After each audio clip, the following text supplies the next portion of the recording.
Le California Real Estate Sales Person Test est le test qu'une personne doit passer pour devenir agent immobilier en Californie. Dans cet article, je vais partager mon expérience à ce sujet, tant l'atmosphère du test que les questions du test, que j'ai passé en juillet 2014. Je pense que c'est important car lorsque j'étudiais pour passer le test, j'ai trouvé très peu d'informations dignes de confiance. Ce manque d'informations m'a rendu très inquiet de ce que j'allais rencontrer lors du test. De plus, il y a 2 façons différentes de passer le test, par écrit ou par voie électronique. Mes impressions sur le test sont celles de la version électronique et je pense que cette dernière est la meilleure. Toutefois, il s'agit dans les 2 cas de tests à choix multiples comportant les mêmes questions. Si vous passez le test électronique, je vous conseille d'arriver tôt au centre d'examen. En effet, il se commence à laisser entrer les gens dans la zone d'examen une demi-heure plus tôt. Une fois à l'intérieur, vous pouvez commencer votre examen immédiatement. Je pense que c'est important, car cela réduit le temps passé à faire la queue et à s'inquiéter. En outre, la plupart des gens ne remplissent pas les documents requis avant d'être arrivés au centre d'examen. En arrivant tôt, vous pourrez le faire. C'est un point stupide, mais ce que vous portez au test est important.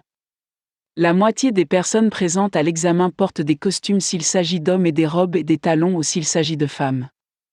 Ils le font parce qu'ils pensent que s'ils portent une tenue professionnelle, ils s'efferont un travail professionnel lors du test. En général, ce n'est pas le cas, il est beaucoup plus difficile de passer un test dans une tenue inconfortable. Toutefois, si vous vous sentez plus à l'aise dans une tenue professionnelle, c'est à vous de voir.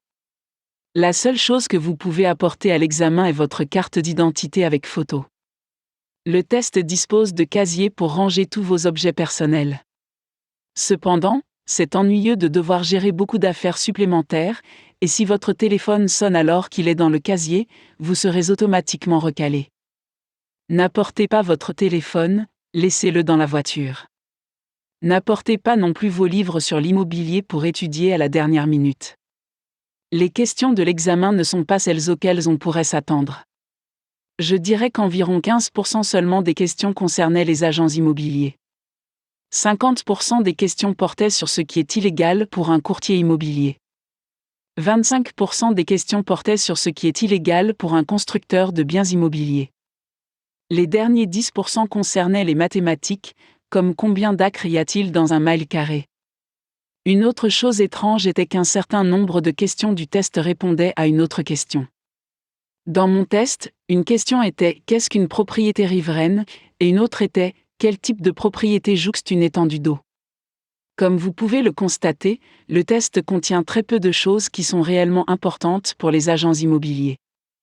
Toutefois, pour en devenir un, vous devez répondre correctement à au moins 70% des questions.